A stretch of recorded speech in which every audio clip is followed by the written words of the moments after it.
Hey, what's up, family? This is Doug Reed with the Let's Go Show. I am honored once again today. Today is history. I had Madison McGregor on, and now have the mom, Kim McGregor, on. She volunteered to come in and uh, some experiences and be a guest with the Let's Go Show. So, Kim, how are you doing today? I'm doing amazing. Thank you, Douglas. How are you? I'm doing great.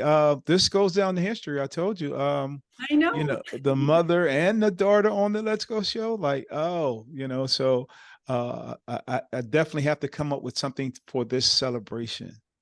Uh, Well, I'm honored. Thank you so much for asking. You did such a great job with Maddie that it's ding ding round two. Here we go.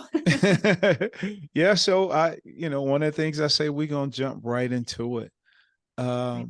So tell me a little bit about Kim. A little bit about Kim. Well, I am the middle child of three children. I have an older sister and a younger brother, and grew up. I would say like the beginning of my childhood was I was just a listener. I was super quiet, very shy, really an observer of life.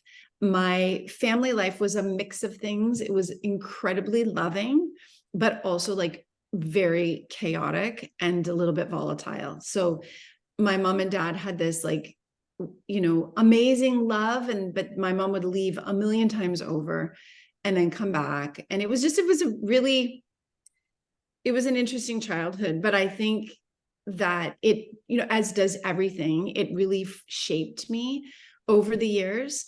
And so I really started out very much probably a classical middle child, very much the peacekeeper, very under the radar. I was, a good student. I was a good kid. I never caused trouble. It was just what's not in my DNA, I don't think. And so I think that gave me a lot of time to really develop in a very retrospective way. Like I was really introspective, I should say. I was really introspective. Like I was a writer. I wrote poems and things, but I was observing things that were going on in my family. So it was really interesting. Fast forward a little bit. My dad went bankrupt when I think I was about 16. We were Wow. living in Calgary at the time, and we ended up having to move back to Ontario, in Canada, which is where we were born and it was my brother, my mom, my dad, and myself. My sister was going to a boarding school here already at that point. And so we moved back with literally, I think my dad probably had a couple $1,000s to his name. We sold the contents of our home, like everything from our home. People were walking down the street with our couches. It was a really humbling experience. We were going to private school at the time. We got pulled out of private school. Like it was just, my dad went bankrupt. Like it was a whole thing.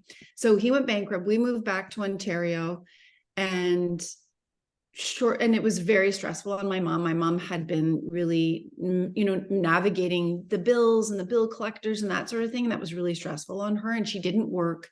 She was such a smart, amazing woman, and she read voraciously. And she would, Douglas, at the beginning of every day, she would put words on the fridge, and those were the words. There was like 5 words from the Reader's Digest, and those were the words that we had to incorporate into our sentences. Like we had to use them. She would tell us what they meant. And I think it was maybe like a group of 5 words for a week or something, but Hey, it was, can we go back a little bit, because yeah, I find this very interesting. yeah. You said the word Reader's Digest. Uh, Back. just tell our listeners what Reader's Digest was at that particular time.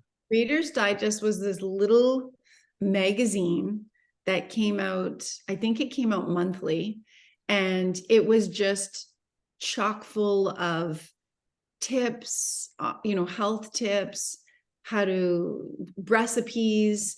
And they had these words. There was like, it was different, like expanding your vocabulary, basically.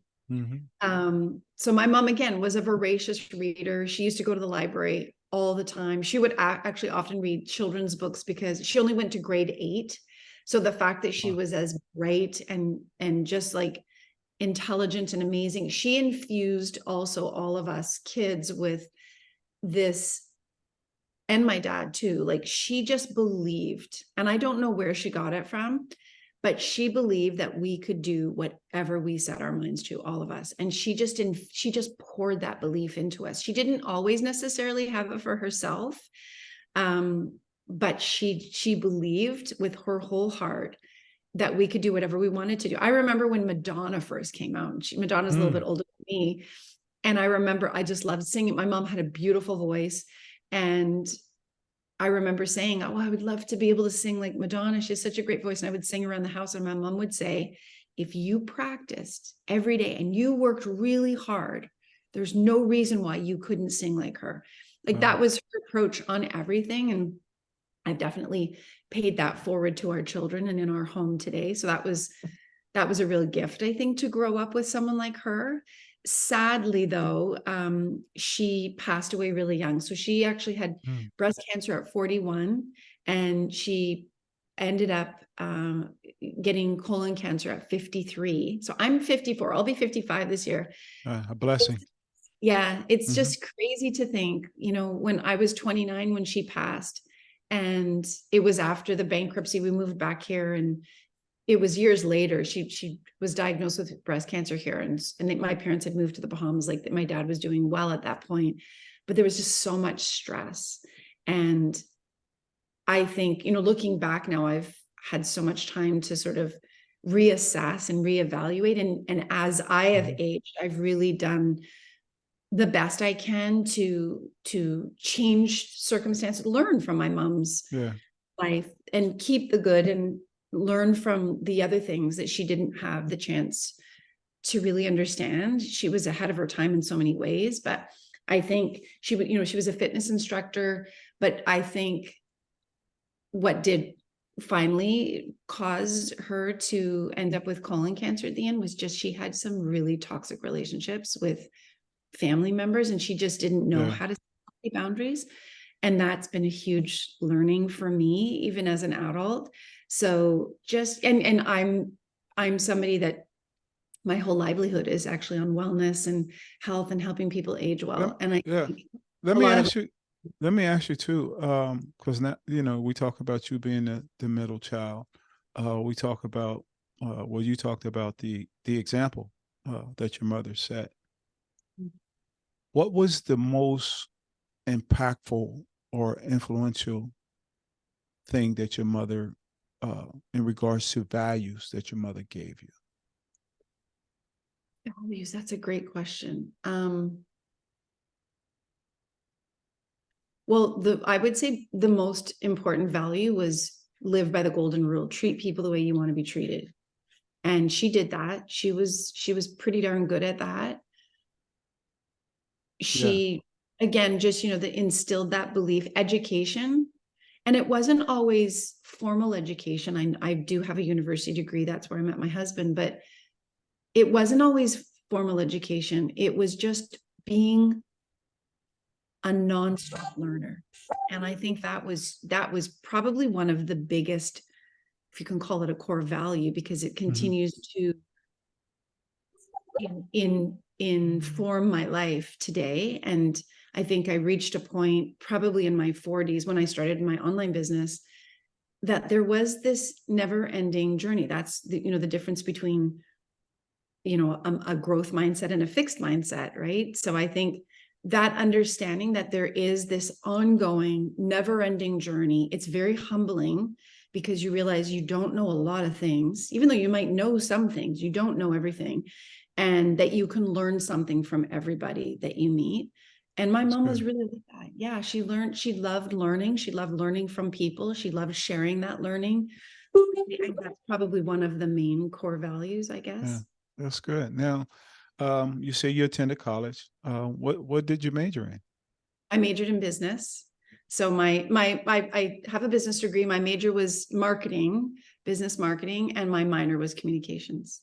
And tell us about this gentleman that you came across while you're in college.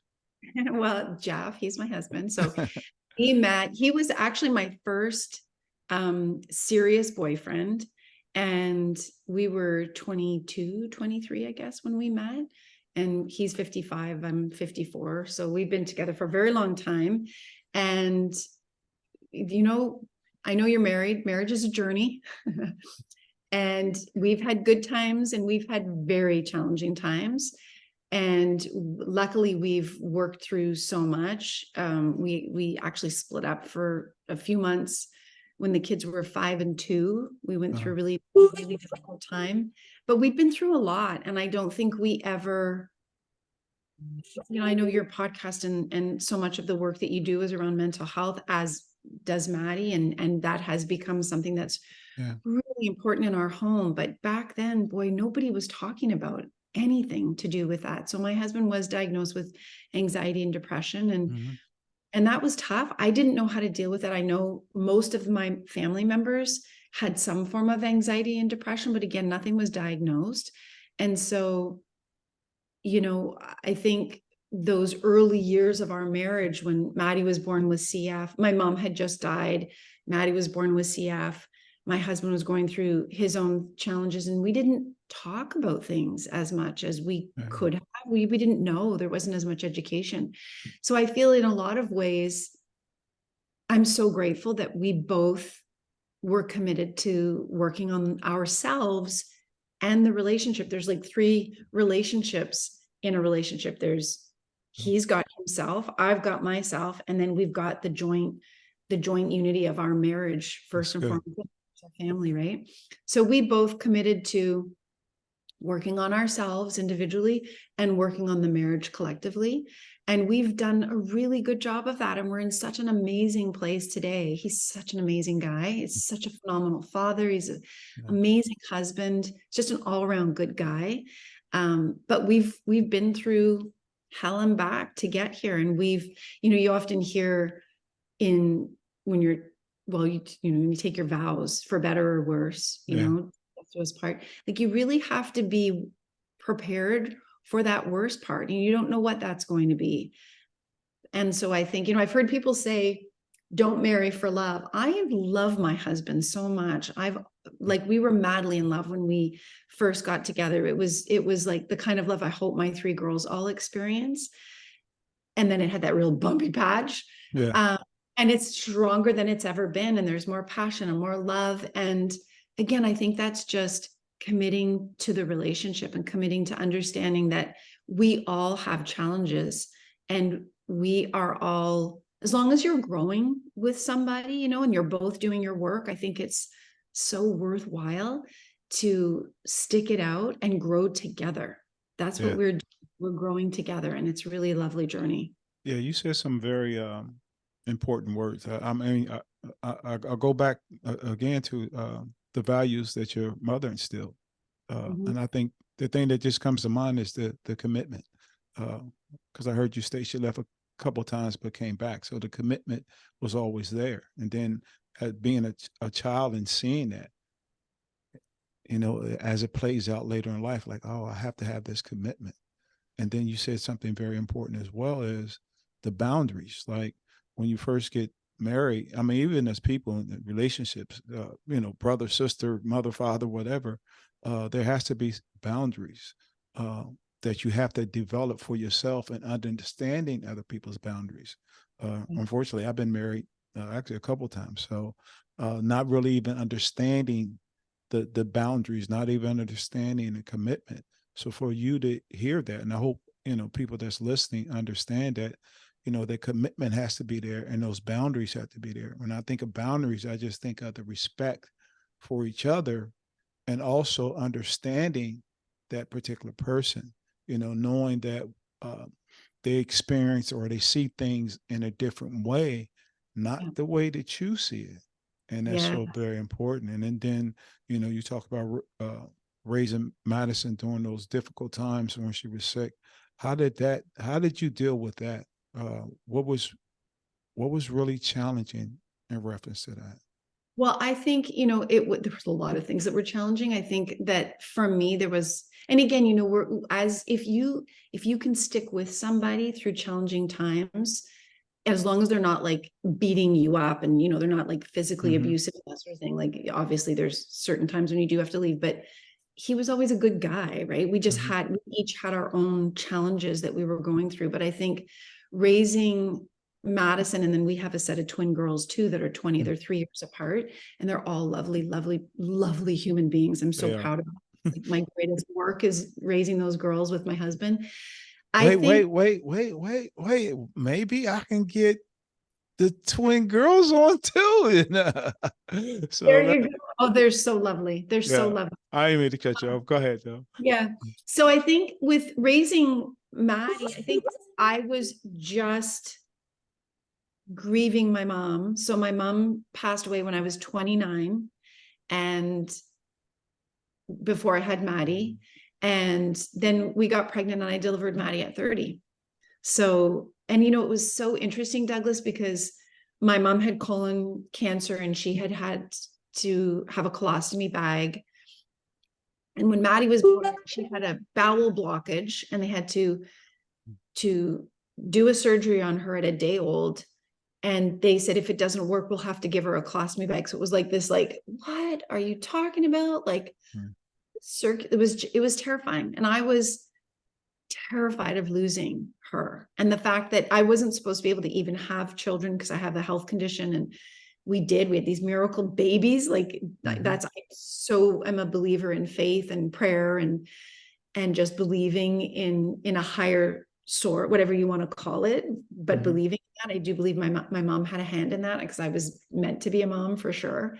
Yeah. Um, but I was so afraid of losing Madison. And I had spent the last 6 months with my mom and my brother at an alternative clinic in the Bahamas treating her cancer. So I was, and Jeff and I were very early on in our marriage. So I was gone for 6 months and then came back. My mom died, instantly got pregnant, had this baby, and then she was sick. And now I had to care for her. She was in the hospital for the first couple of months of her life. And so that all was really challenging for Jeff and I. And he was, I mean, you have like talk about some of the most challenging life circumstances all at Mhm. once. Death of a Mhm. loved one, birth of an ill child. My husband was starting a new job. Like it was all of those things compounded. And we did not have the skill to understand how to navigate our own emotions through that. So I was just like head on in, doing energy. Like I would put Maddie to bed and do energy healing for 2 hours a night. Like it was Wow. obsessive when I look back at it. So some of the challenges there. And then we had twins. And so I was full on mummyhood. And I wrote children's books when Maddie was little. I started writing children's books that Celine Dion endorsed, and we raised about $400,000 for cystic Wow. fibrosis from the sale of those books, and that was amazing and all encompassing. But I learned so many things. Again, it's like that Steve Jobs quote is one of my favorites. You can't connect the dots looking forward. You can only connect them looking back. And when I look Wow. back, I see how that was exactly what I was supposed to do to get to where Mhm. I am today, the Mhm. lessons that I learned, but they were hard at the time. And I was donating everything I was earning, but I wasn't even covering my costs. Like there was a lot of stuff that I didn't do great, but I learned. And Even now, how peaceful was that? I mean, as you're writing the books and you're raising the money and you see the amount of money that it's raising, was there a certain level of peace that overcame you as well in doing that, and maybe that giving you a sense of, well, the healing process, even for Maddie. But how did that give you a level of peace? it was definitely soulful. Hmm. It did for sure, Douglas. It made me feel purposeful. Hmm. It made me feel like I was doing something meaningful to help save my daughter and to help prolong her life. Because when she was born, they were like, well, you're lucky if you get to 18. Like if she No. makes lives to 18, you guys are going to be lucky. That was so terrifying. So yeah, a lot of that was challenging and then having twins. But again, we're in such a beautiful place today. This is the thing, one of the, for your audience that's listening, one of the things that I would say, and I don't remember who said this quote, but when you're going through a tough time, just keep going. Just keep going, because you will come out of it. Tough times don't last forever, but they impart such grit and such perseverance. And the only way that we can develop those muscles is in those challenging times. And it will make you a better, stronger person. But you have to be okay with going through it. And there has to be, you have to remember that I'm going to get through this. I just remember saying this to myself, I'm going to get through this. I'm going to get through this. It's going to get easier. But I loved being a mom. Like, there was so much that was probably very healing, for sure. Healing. I believe everything is, I mean, especially now, I mean, my outlook on life, I believe everything is a teachable moment. And then when I look at things like that, I go back and reflect the good, the bad, or the indifferent. And what did that particular situation teach me? You know, and it sounds like, that's what you did, and understanding that.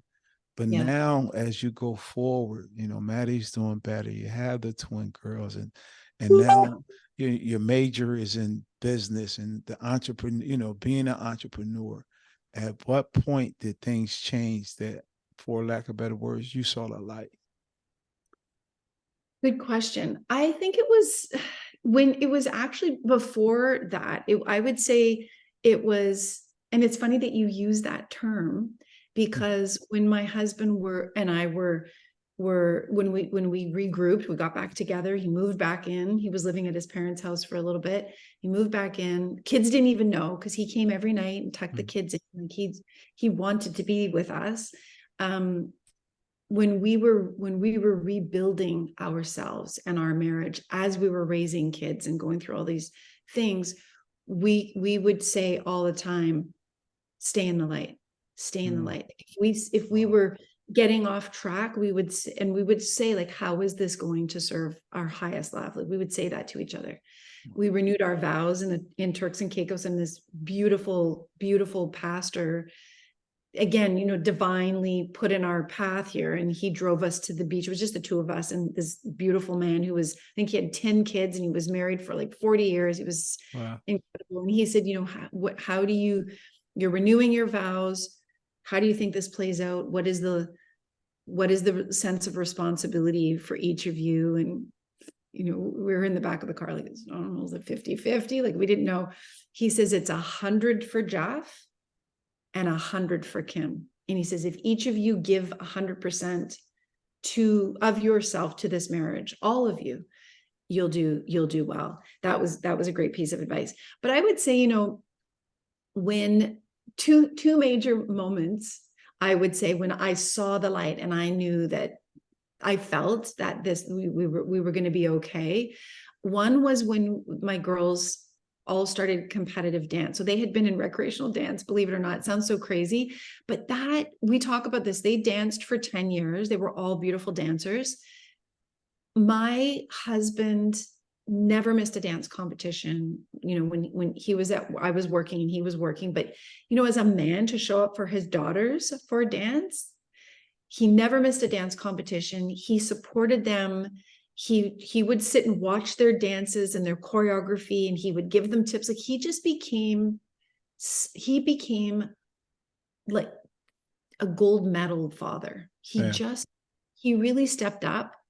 And he was always good, but he became excellent. Like, he just committed to the family and to us and to the kids.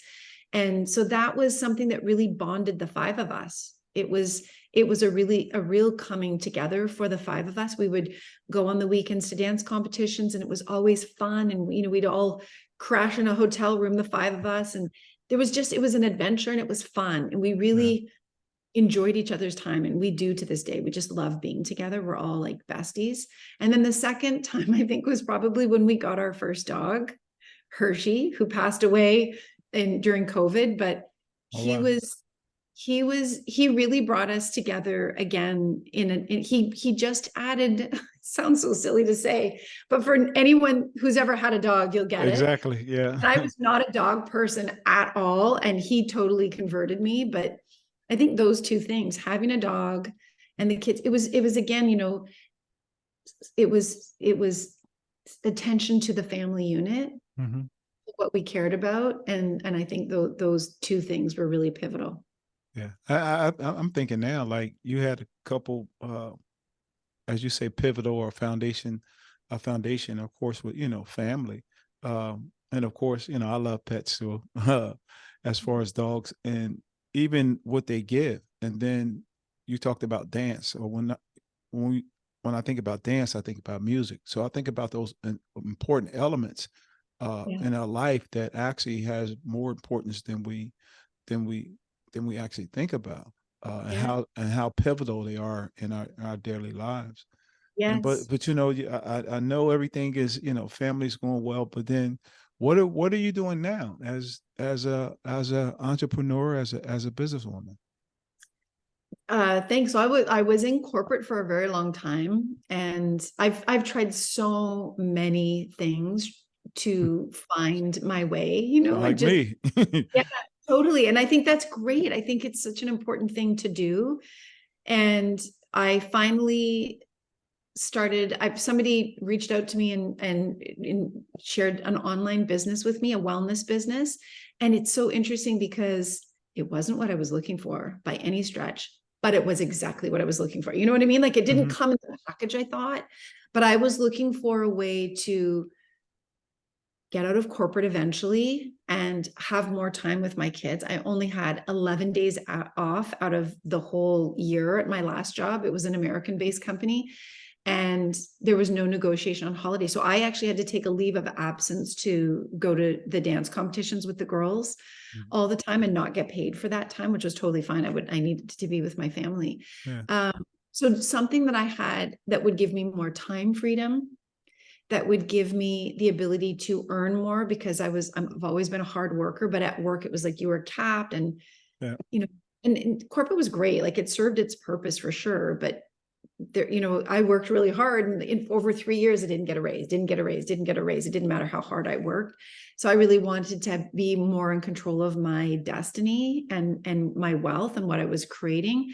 And I also wanted to create wealth because when I was running my book publishing business, like I wasn't doing a very good job financially. I didn't really understand that. I was still sort of in that mode of, I'll give back, but I didn't understand the value of creating wealth for myself as a woman, but also modeling that for my children, but also my home, and contributing in our home life and what that could do. And that again turned out to be something really instrumental in helping us, buy our dream home, our dream property that we're in, helping Maddie when she was going through her health journey to be able to pay for some treatments that were not covered, that were ridiculously expensive, extra supplements, like thousands of dollars a month on things that I was grateful to have built my business to that point.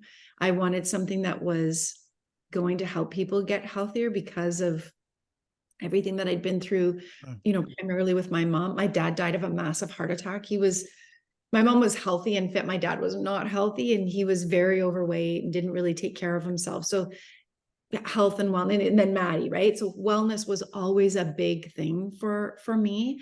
So to have a business that would help people get healthier and be healthier, and then teaching other people how to build a business, and something that was scalable globally. So all those things. That is I have a brand, Arbonne.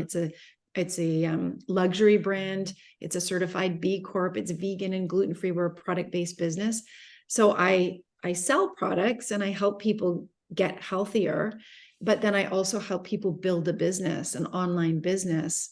We don't carry inventory. It's a very unique business model, but it's amazing. And I've been doing that for 12 years with Wow. this Arbonne, and it's changed my life. It's changed our dynamic. It's literally, it's hard work, right? Like anything that you want to succeed at comes with hard work and effort over time.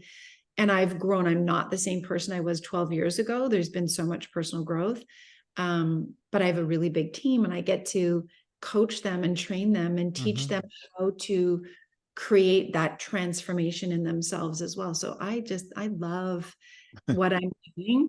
I'm really loving it. And my future goal is really to continue to inspire women in their 50s who have gone through that perimenopause or menopausal phase of life, which, it's sort of, I remember when I was younger and everyone was like, you're going to gain this amount of weight and you're going to be unhealthy. And that's the way it is. And that doesn't have to be the way it is. I think so much of it has to do with peace and loving relationships. Mm-hmm. Again, you have to work at that. Eating well, moving your body, mindset, like just believing that you can and should put investment and time into your well-being. Like you got one body. I remember Warren Buffett, I heard something, he said, your body is your vehicle. Like that's the thing that's going to carry you through your whole life. So I want to continue to be a voice, particularly for older women, about being still having energy and living a passionate life and being healthy and feeling good in your body. Sounds so silly. I know you had I think it was the New York Post that actually put some media coverage out, and then I know there was another instance too. Can you tell us more about that? Yeah, that was so random, honestly, Douglas. It was so interesting because it actually happened a year ago this time. We actually got COVID. So I got COVID at an event. I brought it home to the whole family. And so I was down, before I passed it on to everybody, I was down here in my office. Like I was staying down here away from everybody, masked in the house. And my husband came down, he was masked, and he was talking to me, and I was saying, I want to serve more people and I want to help more women, stay healthy and be healthy and all that stuff. And so we were kind of like talking from a distance down here in the office. And he said, he was coaching me, like, you have to share your age then when you post these videos, because I had just started TikTok. And he was like, you have to share your age, and you have to say that you have 3 kids, and you have to say that you're, on the other side of menopause, because otherwise people might not know your age and they won't know the value that you have to offer. So I said, okay. And, there's always this bit of fear. Social media is an interesting cat, it's like very much so. That whole thing, right? So I was very nervous because I never want to look boastful. It comes from a place of wanting to serve people, not about like, look at me, I'm so amazing. It's like, if I can do this, I can teach you to do this too. It's more that messaging and how can I serve you?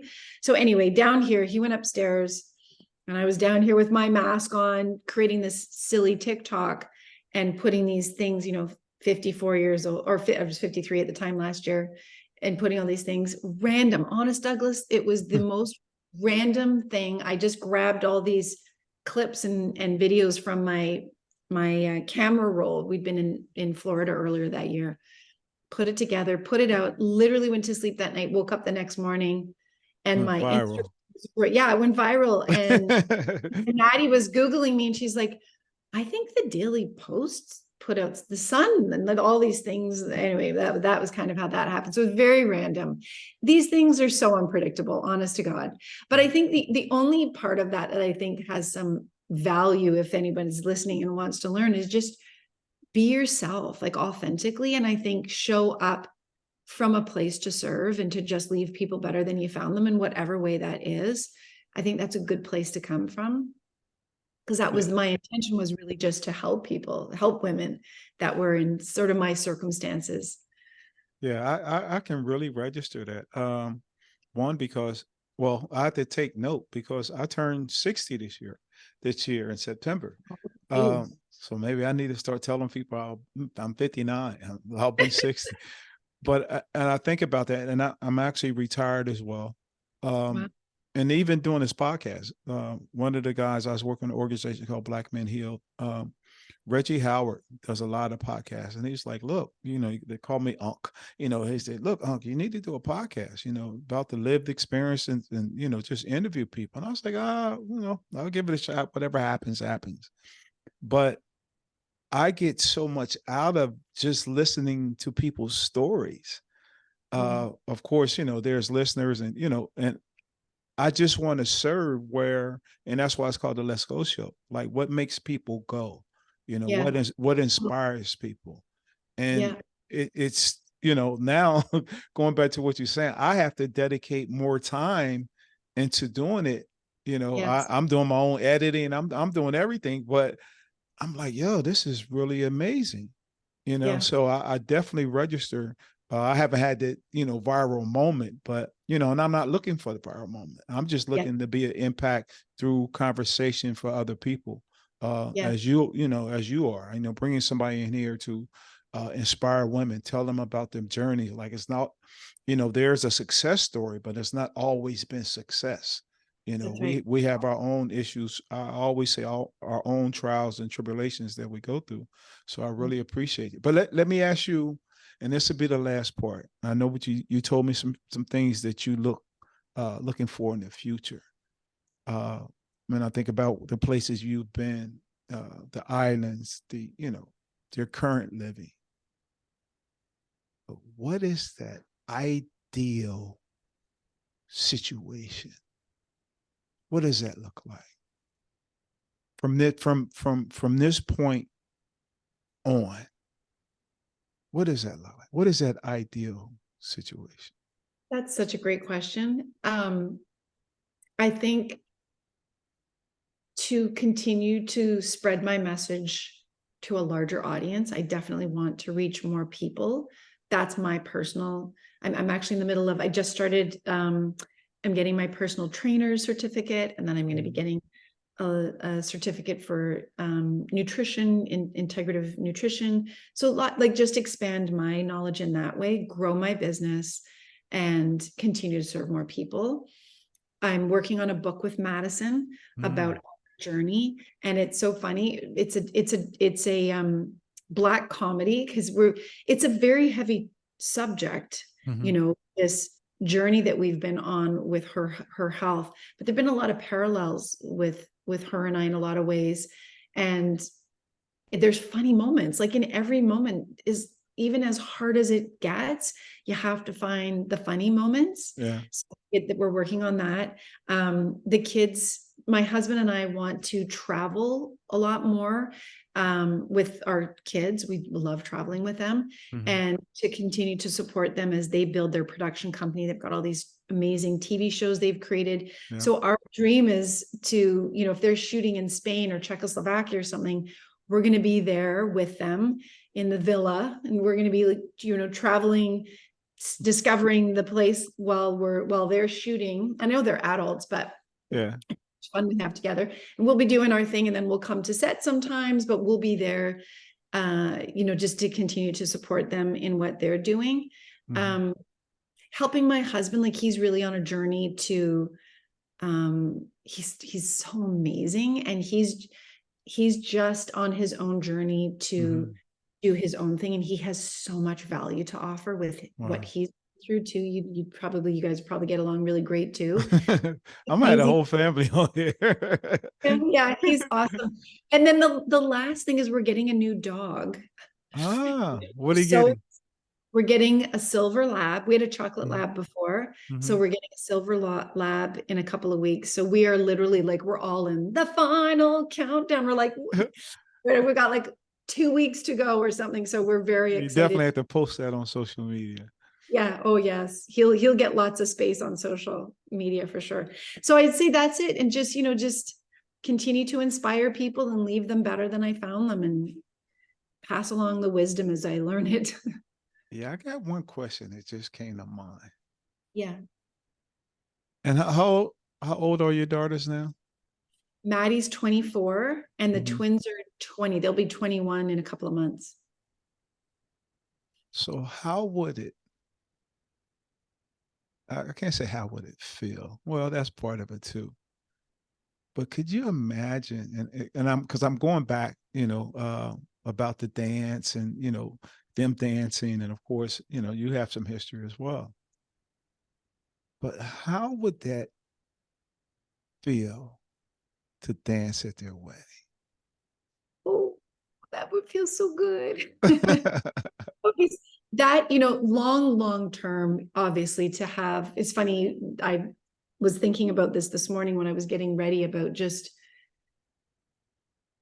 that desire that every parent has for their children to meet an amazing partner that just brings out the best in them, and they bring out the best in each other, and to have a good, beautiful life together, to create a beautiful life together. That is my greatest desire. My husband and I both, for our children, is for them to just, live their purpose, love, and experience that amazing love with somebody awesome.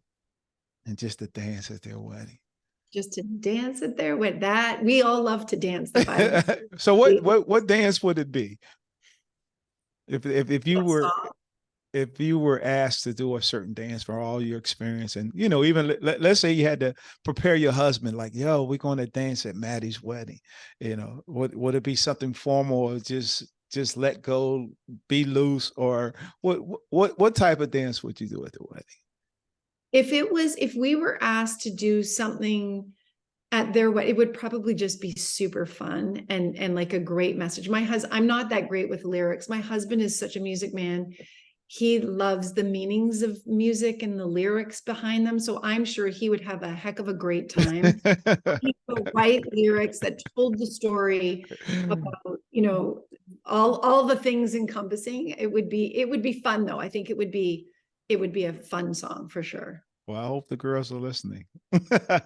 I'm sure Yeah. So, I mean, we have one more part of this has been a wonderful interview, and I really appreciate you. And I have one last thing I'll call the Let's Go Challenge. Very simple. I'll say one word or two words, and you just give me the first thing that comes to your mind. Could be one word, could be two, could be 1,000 words. I love doing this because I like what the responses that people give, because there are things that people ordinarily don't think about. And a lot of time we respond, but those responses are, like I said, are based on positivity, based on the influence, based on impact. So you ready? I'm ready. Family. Love. Mental health. Crucial. Wellness. Life. Adversity. Teaching. Getting older. Fun. I love that answer. Parenting. Heart. Lived experiences. Life story. Oh, Canada. Home. Entrepreneurship. Transformation. Social connections. Bonding. Well, family, this has been the Let's Go Show with Doug Reed. Is there anything, Kim, for your last words that you would want to tell our listening audience? I just want to thank you. I think this was so much fun. You're such a great interviewer. Like, I feel you are here with your whole heart and mind, and that's just such a privilege. So thank you so much. I really, really appreciate this. Such an honor. Well, thank you. Maybe I get to a point where I can actually go and do a live interview at different places. I would love that. But thank you just for being a amazing guest. And we usually close it out, say, this has been a Let's Go Show with Doug Reed featuring Kim McGregor. And you know what I say? Let's go, baby. Peace. Oh, I love I'm out. it. Thank you